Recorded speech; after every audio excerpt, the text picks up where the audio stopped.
प्रिय विद्यार्थियों, हिंदी साहित्य बीए प्रथम वर्ष प्रथम प्रश्न पत्र के अंतर्गत मैथिली शरण गुप्त के संकलित अंश चित्रकूट में राजसभा का व्याख्या भाग हम पढ़ रहे हैं।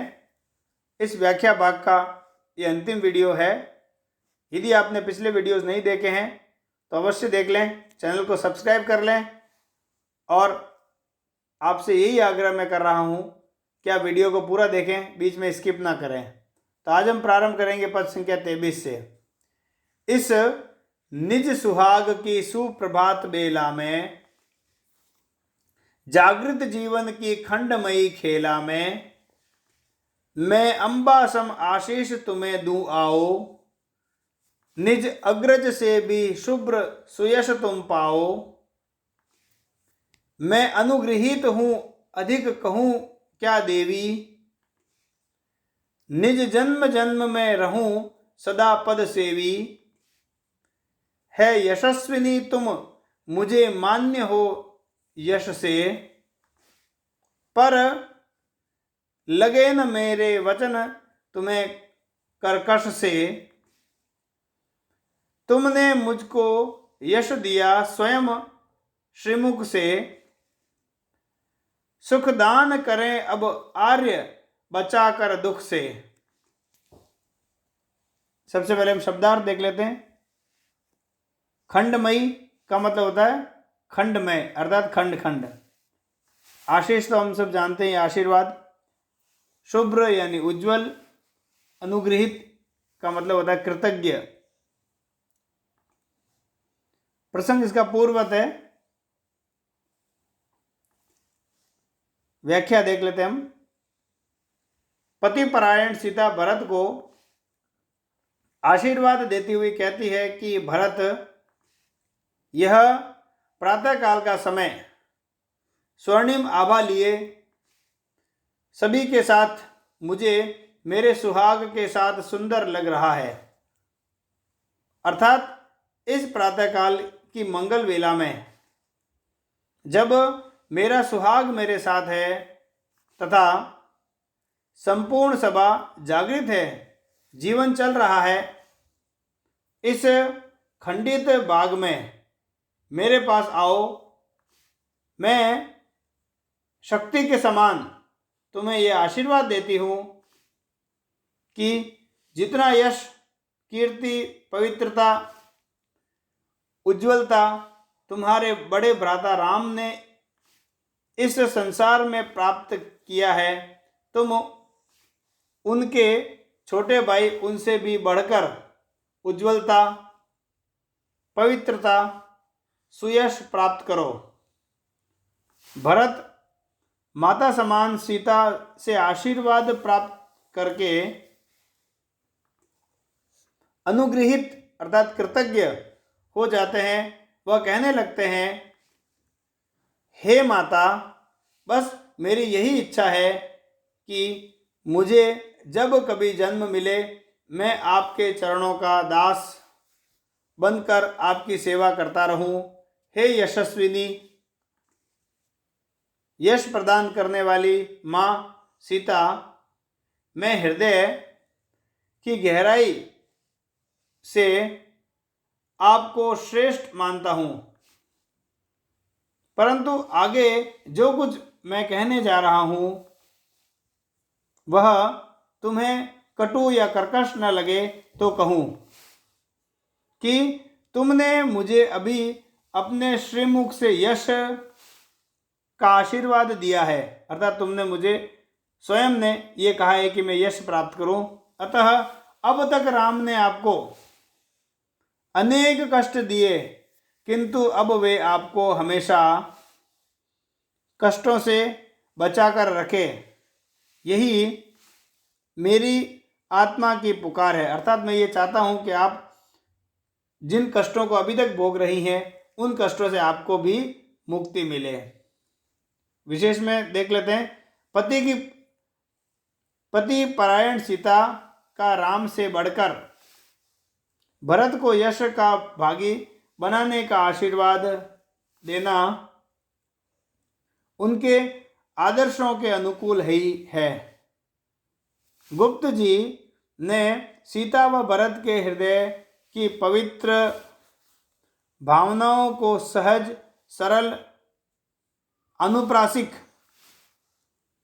भाषा शैली में प्रकट किया है। अर्थात अनुप्रास अलंकारों का इसमें प्रयोग उन्होंने किया है।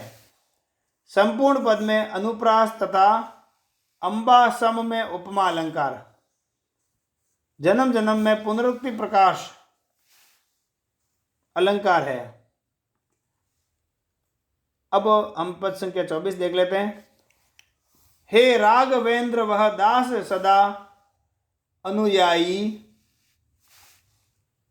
क्या कुछ दिन तक भी राज्य भार है भाई।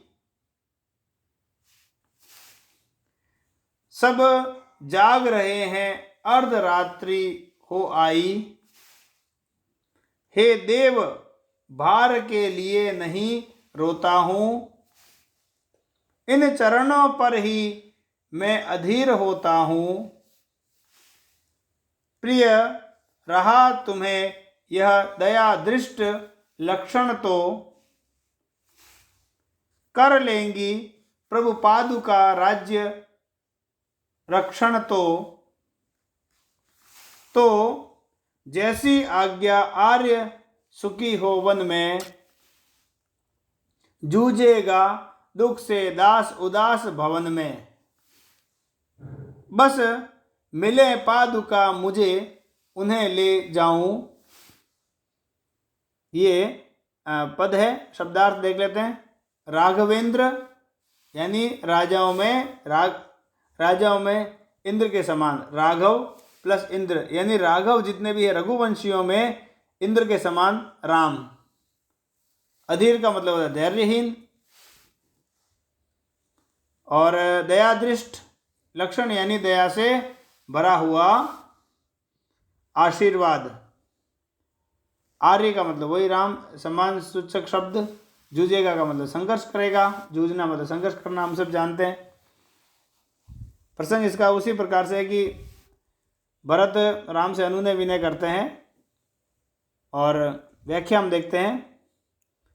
देवी समान सीता के बाद भरत स्वयं को राम का दास मानते हुए कहते हैं कि सभी राजाओं में इंद्र के समान श्रेष्ठ स्थान रखने वाले हे राम, मैं आपका दास हूँ। दास होने के नाते मैं आपका यानी आपका सदा से ही अनुयायी हूँ, आपके पीछे चलने वाला हूँ। अनुयायी मतलब आपका अनुगमन करने वाला हूँ, और भविष्य में भी रहूँगा। अतः आप इस दास की प्रार्थना सुन करके अयोध्या चलिए। यह सुनकर राम भरत से कहते हैं कि हे भ्राता भरत, क्या तुम थोड़े दिनों के लिए अयोध्या के राज्य का भार और नहीं संभाल सकते? जब तक मैं अपना वनवास पूरा करके नहीं लौटूं। गुप्त जी वातावरण का चित्रण करते हुए कह रहे हैं कि इतना लंबा वार्तालाप होने के बावजूद सभा में उपस्थित सभी जन जाग रहे हैं, जबकि आधी रात्रि व्यतीत हो गई है। अर्थात आधी रात होने के बाद भी कोई परिणाम नहीं निकलने के कारण सभी सभासद जग रहे हैं कि शायद कुछ परिणाम निकलेगा।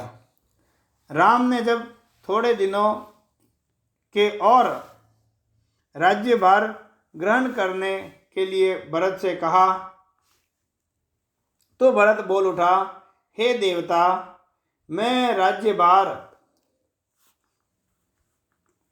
से घबराकर नहीं रो रहा हूँ, बल्कि मेरे दुख का कारण यह है कि आपके इन पवित्र चरणों की सेवा करने का मुझे अवसर नहीं मिलेगा। यह दया से योग्य या दया योग्य भरत हमेशा से आपको प्रिय रहा है, इसलिए अगर यह दया आगे भी बनी रही तो आपकी ये चरण पादुका ही अयोध्या राज्य का रक्षण करने के लिए पर्याप्त है। हे भगवान, जैसी आपकी इच्छा और आज्ञा है उसके अनुसार आप वन में अपना कर्तव्य निर्वाह करते हुए सुखी रहें। यह आपका दास अयोध्या जाकर अकेला भवन में उदास होकर जीवन से संघर्ष करेगा। बस मेरी आखिरी इच्छा यही है कि आपकी मुझे चरण पादुका मिल जाए तो इन्हें मैं अयोध्या ले जाऊंगा और इन्हें अयोध्या के राज सिंहासन पर रखकर राज्य संभाल लूंगा। विशेष देख लेते अपन। भरत स्वयं को राम का दास मानने के कारण उनके चरणों की सेवा करना ही अपना कर्तव्य समझता है, इसीलिए वह राम की चरण पादुका मांगता है। यहाँ गुप्त जी की आदर्श दास्य भक्ति भावना प्रकट हुई है। भक्ति कई प्रकार की होती है, तो यहाँ पर दास्य भक्ति है, यानी आत्मा परमात्मा का दास बनकर भक्ति करता है। आत्मा स्वयं परमात्मा का दास अपने आप को समझता है, जीवात्मा। भाषा शैली सरल, स्पष्ट और प्रभावी है। भरत का कथन हमारे मर्म को स्पर्श करता है। अंतिम पद हम देखते थे। बस उनके बल पर अवधि पार मैं जाऊं, भाई तूने रुला दिया मुझको भी, शंका थी तुझसे यही अपूर्व अलोभी, था यही अभिप्सित तुझे अरे अनुरागी, तेरी आर्या के वचन सिद्ध है त्यागी। शब्दार्थ देख लेते हैं हम। अपूर्व का मतलब होता है अनुपम, जो पहले न हुआ हो, श्रेष्ठ। अलोभी का मतलब होता है लोभ से शून्य, जिसको किसी प्रकार का लोभ न हो।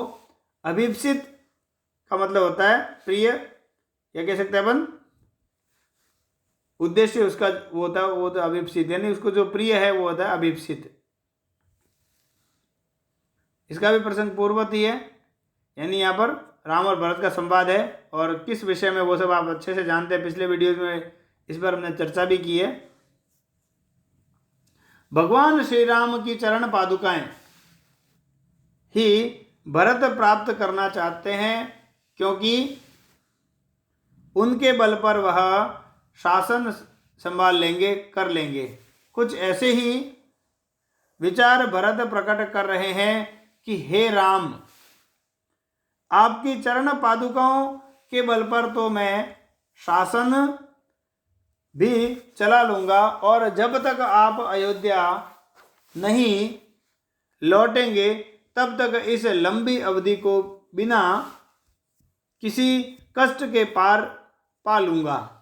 अतः मुझे तो आप चरण पादुकाएं देकर धन्य करें, आशीर्वाद दें।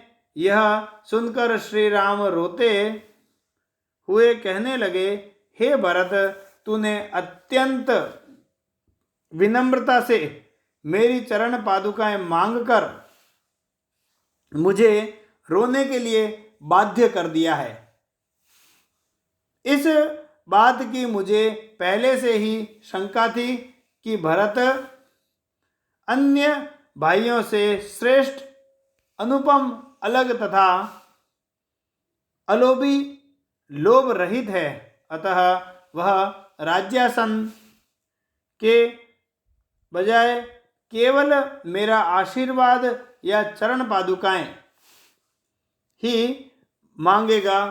तेरा अभिप्सित भी हे प्यारे प्रेमी भाई यही था जिसे पाने में तू सफल हो गया। इस प्रकार अलोभ यानी लोभ शून्य एवं श्रेष्ठता का परिचय देते हुए हे भरत तूने सिद्ध कर दिया है कि तू माता कैकेयी का ही पुत्र है। तेरे संबंध में तेरी आर्या कैकेयी या पत्नी मांडवी कुछ भी हो सकता है। यहाँ पर आर्या का मतलब उसकी पत्नी भी हो सकता है, मार्या भी उसकी भार्या भी हो सकता है, उसकी माता भी हो सकता है। किंतु जहाँ तक प्रसंग का सवाल है, यहाँ कैकेयी से ही तात्पर्य है, क्योंकि आर्य यहाँ पर कैकेयी उसमें वहाँ पर थी और उसी संवाद भी हुआ था, इसलिए वो आर्य कैकेयी के लिए कह रहे हैं, माता के लिए, क्योंकि उसी ने भरत को निर्लोभी कहा है। ये जो इसका कथन है अक्षरशः सत्य सिद्ध है, अर्थात जो तुम्हारी आर्य ने तुम्हें अलोभी कहा था वो कथन बिल्कुल सत्य है। आर्य कौन? माता कैकेयी। मेरा पुत्र भरत निर्लोभी एवं त्यागी है, उसे राज्य नहीं, राम का प्रेम चाहिए, राम का आशीर्वाद चाहिए।